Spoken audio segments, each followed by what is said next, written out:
मन भितर घृणार बारूद आउ हातरे बंधुक गोटे पाईगले से माने बनी जाती नक्सल। जो नक्सल पूरा देश को छानबीन कर दियंती, निरीह जनता रक्तरे खेलती होली।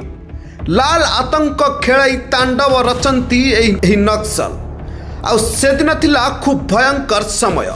घंच जंगलर गच्छ बेसरी माड़ी आसिले सशस्त्र नक्सल बाहिनी आउ पुलिस कैंप उपरे करिथिले आक्रमण। जहाँ वीडियो एबे सामना को आसिबा परे से वीडियो एबे सर्वसाधारण न्यूज कैमेरा लेंस रे थरे भलरे देखंतु ओई वीडियो को।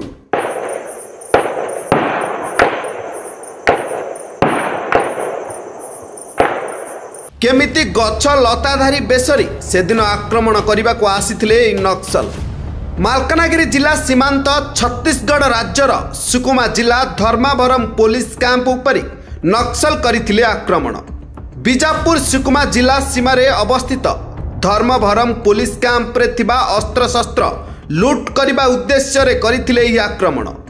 जनवरी 26 तारिख रे नक्सल संगठन पक्षरु धर्माभरा पुलिस शिविर उपरे करा जाइतिला एक बड़ आक्रमण। कैंप उपरकू पाखापाखि 1000 बीजीएल रॉकेट चलाइथिले नक्सल।